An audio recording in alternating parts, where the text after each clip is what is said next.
Baik, shalom Bapak Ibu semuanya. Saya juga menyapa buat Bapak Ibu yang ada di rumah yang mengikuti live hari ini. Biar kami sejahtera juga dalam setiap kita.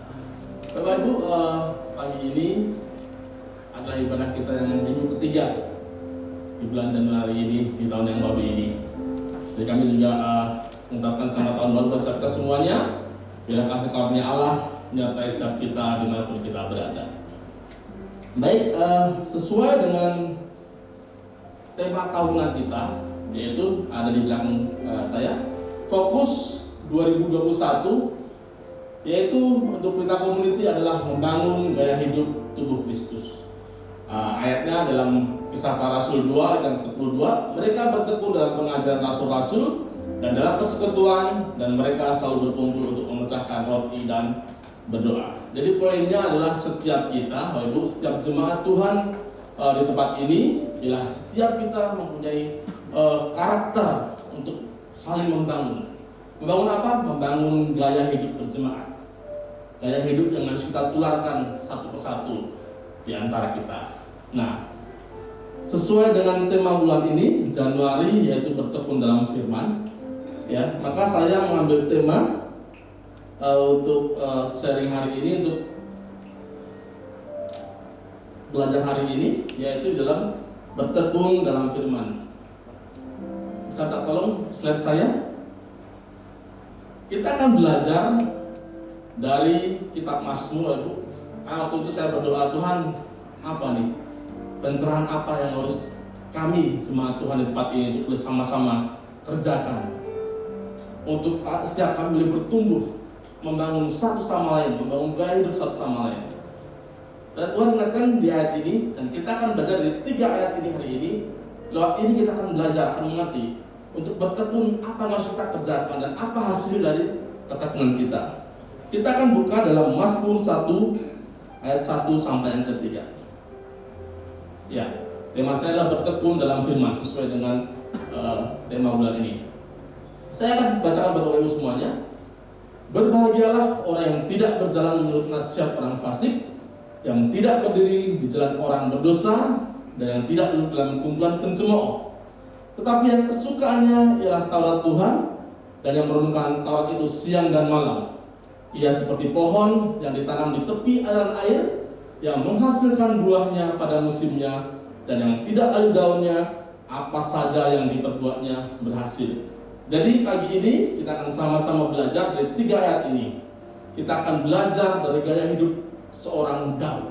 Nah, kita akan hari ini akan belajar dari kehidupan Daud, apa sih yang dia kerjakan dan apa sih hasil yang dia kerjakan. Ya, sesuai dengan ayat ini.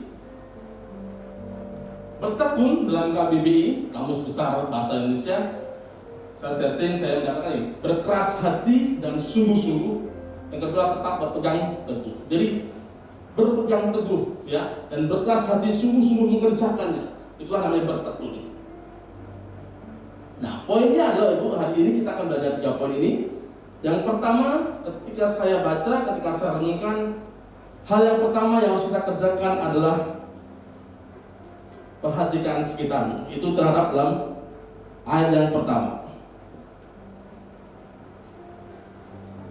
Ayat yang pertama, saya bacakan, berbahagialah orang yang tidak berjalan menurut nasihat orang fasik, yang tidak berdiri di jalan orang berdosa, dan yang tidak duduk dalam kumpulan pencemooh. Jadi dari ayat ini kita akan lihat, kita akan belajar ada perbedaan. Karena di perikopnya, judul perikopnya adalah jalan orang benar dan jalan orang fasik. Jadi pasti ada perbedaan-perbedaan yang ada di situ. Nah, kita akan belajar. Kita sebagai jemaat Tuhan, kita sebagai orang yang percaya harus memancarkan, ya, sikap perbedaan. Karena itu akan nyata, ya. Yang pertama adalah perhatikan sekitarmu. Itu adalah poin untuk kita bertekun dalam firman. Di dalam Maleakhi pasal 3 ayat 18, di situ dikatakan, maka kamu akan melihat kembali perbedaan antara orang benar dan orang fasik, antara orang yang beribadah kepada Allah dan yang tidak beribadah kepada Allah. Kalau kita baca ayat ini mengenai Maleakhi ini, di satu sisi kita akan melihat, oh ternyata ada perbedaan antara orang yang benar dan orang yang fasik, Antara orang yang beribadah pada Tuhan dan tidak beribadah pada Tuhan, ada perbedaannya. Tetapi ada juga kesamaannya, Bapak Ibu. Kesamaannya apa? Sama-sama merasakan dan sama-sama mengalami yang namanya permasalahan hidup. Pasti dong, setiap kita pasti akan mengalami hal itu. Ada pembelajaran rohani, ada pembelajaran yang kita alami. Tapi yang membedakannya antara orang benar dan orang yang tidak benar, yang fasik, antara orang yang beribadah pada Tuhan dan tidak beribadah pada Tuhan, ada perbedaannya. Ketika mereka mengalami permasalahan sikap hati, respon ini yang menentukan. Itulah perbedaannya. Ya, maka kamu akan melihat kembali perbedaan antara orang benar dan orang fasik, antara orang yang beribadah pada Allah dan orang yang tidak beribadah pada Allah. Nah, kita akan melihat ayat ini dari sisi Daud. Ya, kita akan belajar apa yang Daud kerjakan, karena dia juga mengalami hal yang sama. Kita buka dalam 1 Samuel 2 ayat 1 sampai 3. Lalu Daud pergi dari sana dan melarikan diri ke Gua Adulam. Ketika saudara-saudaranya dan seluruh keluarga yang mendengar hal itu, pergilah mereka ke sana mendapatkan dia. Ayat kedua, berhimpunlah juga kepadanya setiap orang yang dalam kesukaran, setiap orang yang dikejar-kejar hutang, dan setiap orang yang sakit hati, maka ia menjadi pemimpin mereka. Bersama-sama dengan dia ada kira-kira 400 orang. Jadi Daud menjadi pemimpin orang-orang yang ada dalam permasalahannya. Ya, mereka punya permasalahan masing-masing. Di dalam gua itu, Daud pun di situ menjadi pemimpin mereka. Ayat ketiga. Dari sana Daud pergi ke Mispa di Moab dan berkata kepada raja negeri Moab, izinkanlah ayahku dan ibuku tinggal padamu sampai aku tahu apa yang dilakukan Allah kepadaku. Jadi ini adalah sikap hati seorang Daud. Dia memperhatikan apa yang di sekitar dia. Tapi saya mau coba cerita dulu, kenapa ada ayat ini? Kenapa Daud berada di dalam Gua Adulam bersama-sama dengan orang-orang 400 orang yang mengalami permasalahan? Bapak Ibu,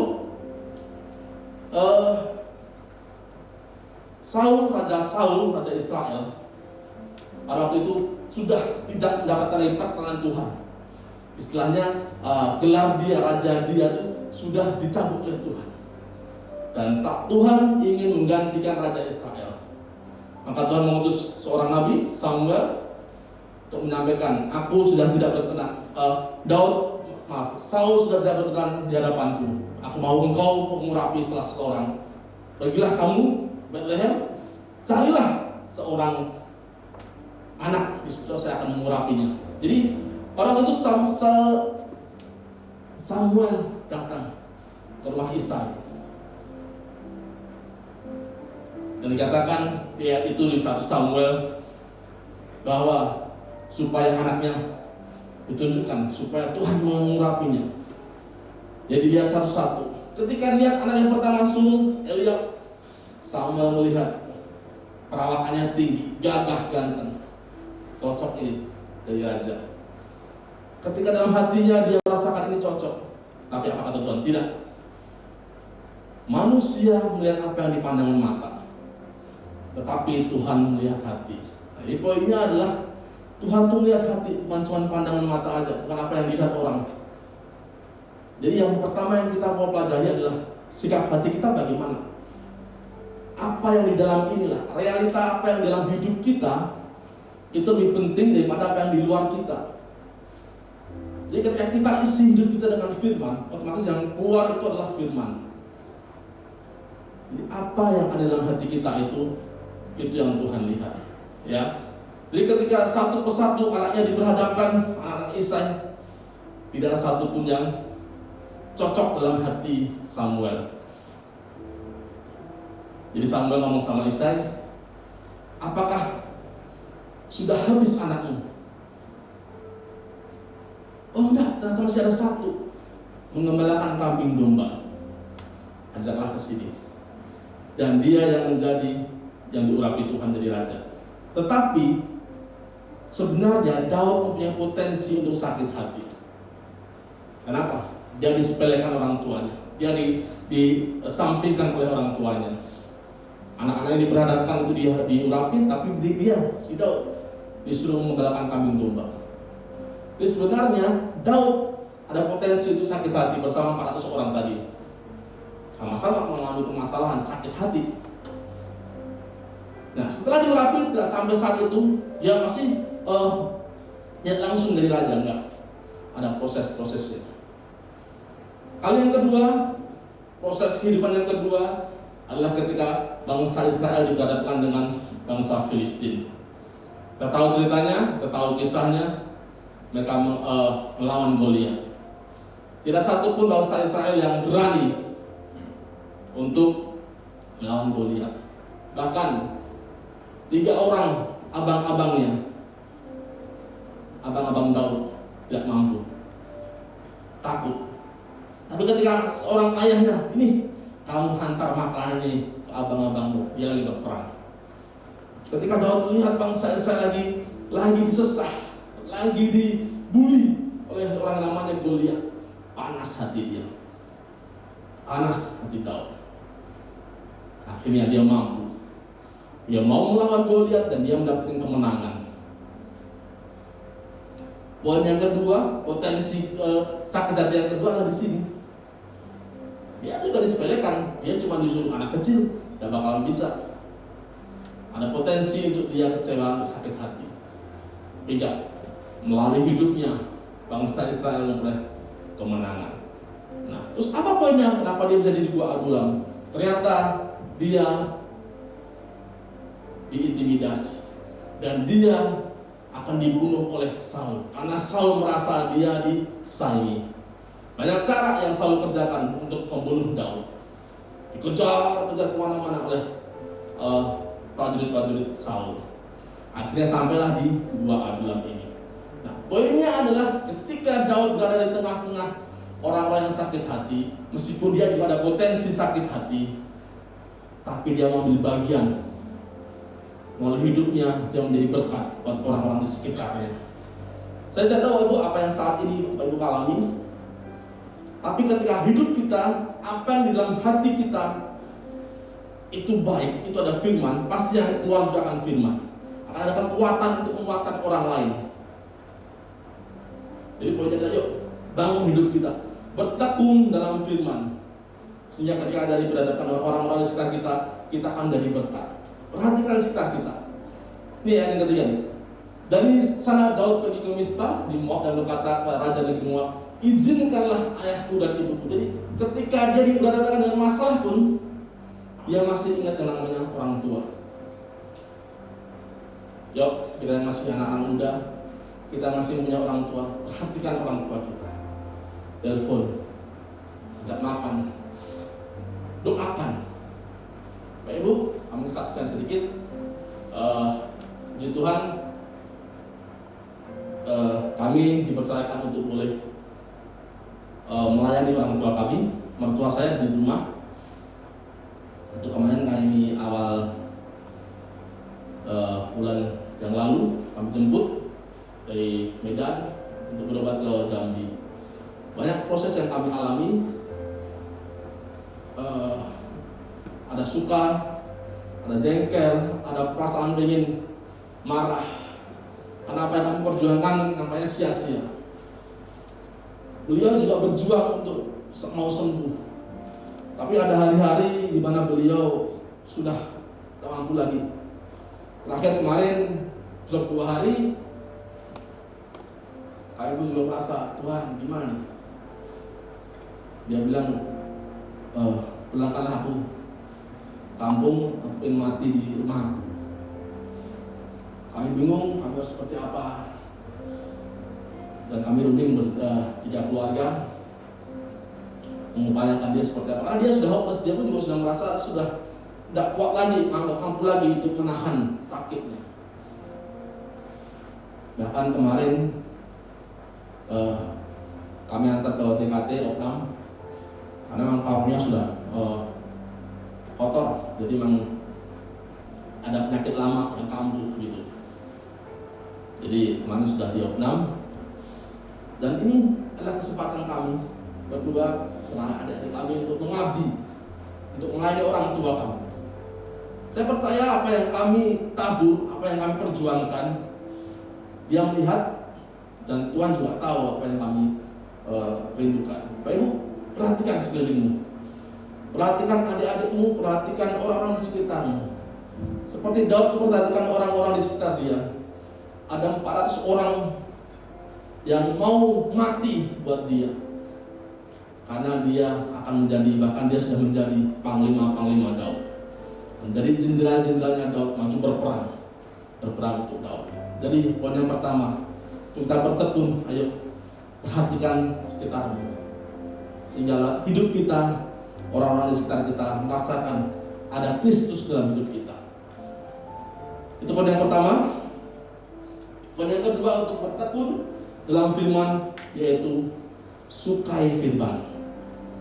Dikatakan, tetapi yang kesukaannya ialah Taurat Tuhan, dan yang merenungkan Taurat itu siang dan malam. Sesuai ayat yang tadi, ayat Mazmur tadi, Mazmur 1 ayat kedua. Jadi poin yang kedua adalah, yuk sukai firman. Sukai itu seperti ini, apa yang kita akan kita perjuangkan terus menerus. Apa yang kita cintai, apa yang kita memiliki itu kita akan perjuangkan. Jadi poinnya adalah yuk sukai firman. Ada ayat yang agak panjang, Mazmur 119 ayat 97 sampai 105. Betapa aku cintai Tauratmu, aku merenungkannya sepanjang hari. Perintahmu membuat aku lebih bijaksana daripada musuh-musuhku. Sebab selama-lamanya itu ada padaku, aku lebih berakal budi daripada semua pengajarku. Sebab peringatan-peringatan-Mu kurenungkan. Bapak Ibu, Mazmur 119 kalau kita baca itu banyak sekali ayatnya. Tapi lewat ayat inilah Daud mengungkapkan isi hatinya. Daud mengungkapkan apa yang dia alami. Dia menyukai firman. Dia mencintai Taurat Tuhan. Dan ketika dia mencintai Taurat Tuhan, ada hal-hal yang dia dapatkan. Pertama apa?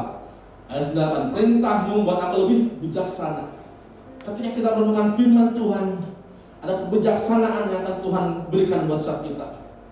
Ya, ada lebih. Dikatakan aku lebih berakal budi.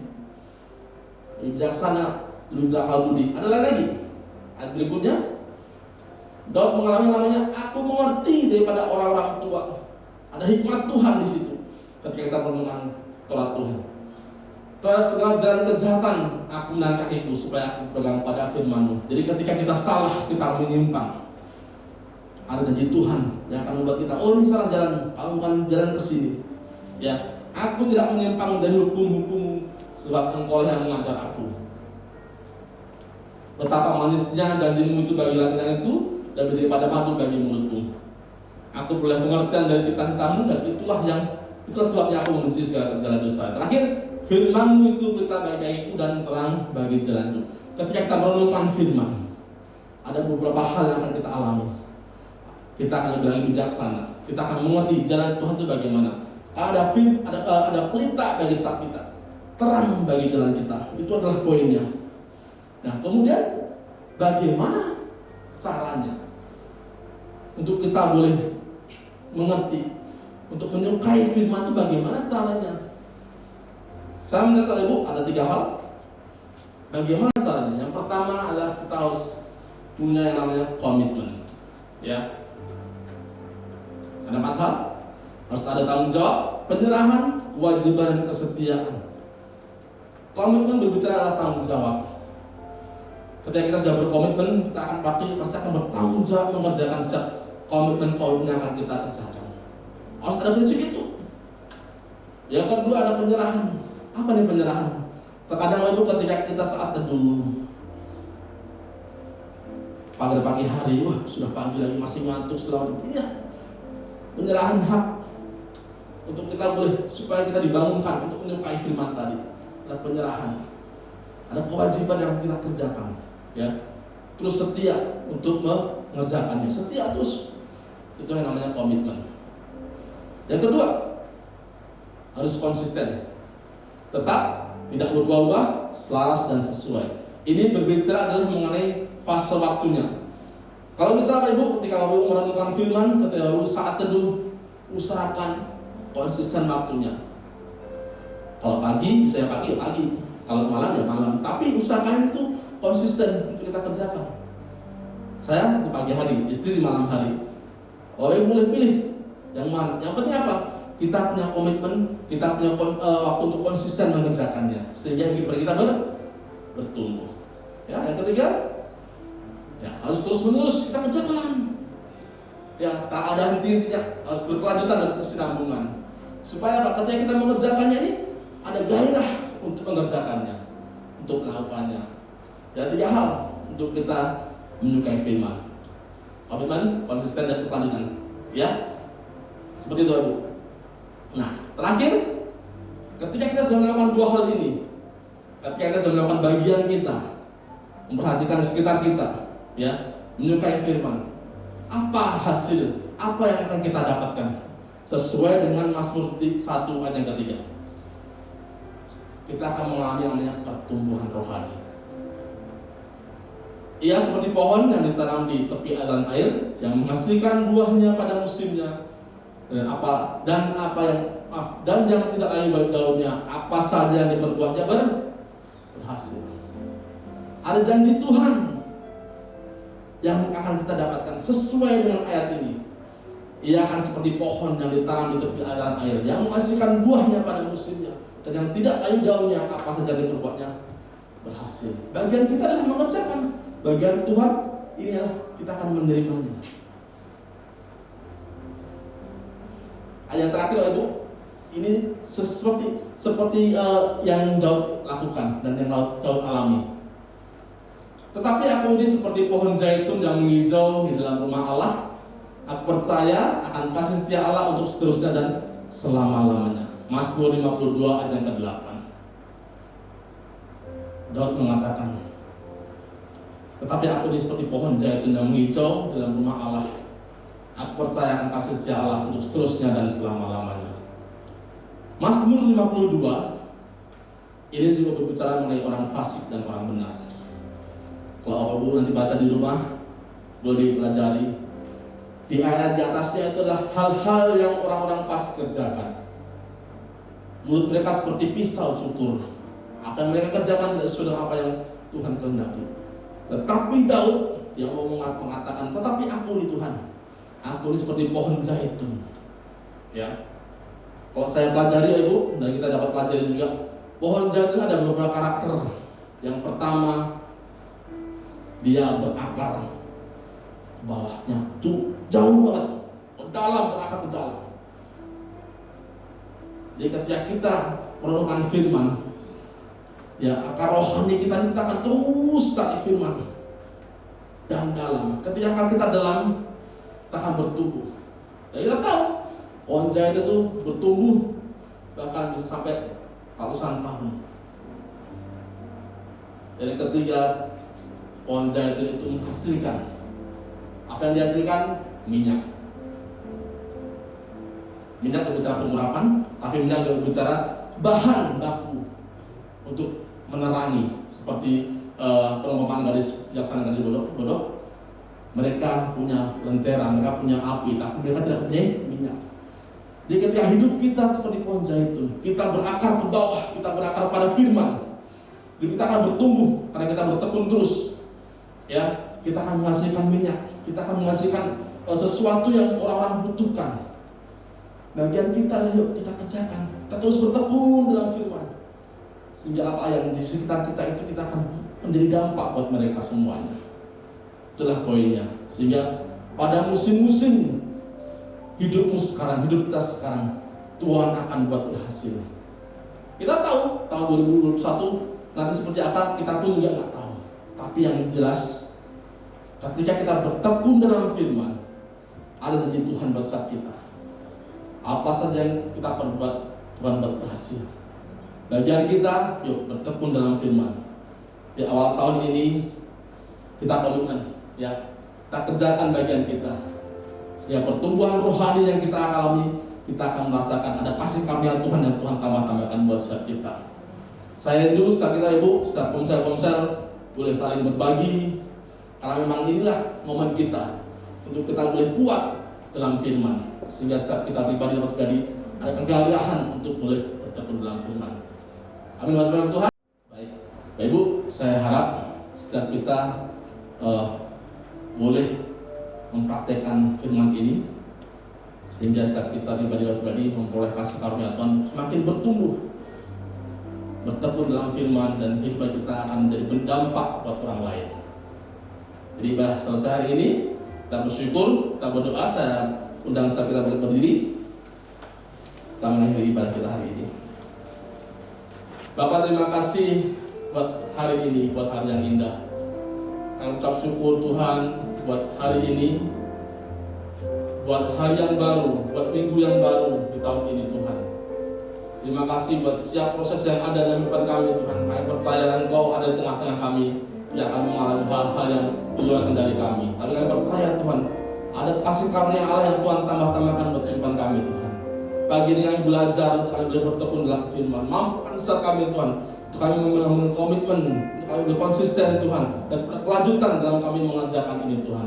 Karena kami tahu Tuhan, ketika kami bertekun dalam firman, bertekun dalam Engkau Tuhan, Engkau akan berikan kami hal-hal yang baru, untuk kami boleh mengerti ada hikmat Tuhan yang Tuhan tambah-tambahkan dalam kehidupan kami, sehingga kami mampu berjalan bersama Engkau Tuhan. Terima kasih buat kami Tuhan, berkati saat jemaat-Mu Tuhan, apapun yang mereka kerjakan Tuhan buat berhasil. Semua juga jemaat Tuhan yang ada di rumah, yang sedang menonton, yang sedang mengikuti ibadah ini Tuhan lewat live, Tuhan berkati juga Tuhan. Anak-anak kami Tuhan, Tuhan berkati. Kami percaya Tuhan, masa depan mereka Tuhan nyata dalam kehidupan kami Tuhan, dalam janji-Mu Tuhan. Terima kasih Tuhan, kami ucap syukur.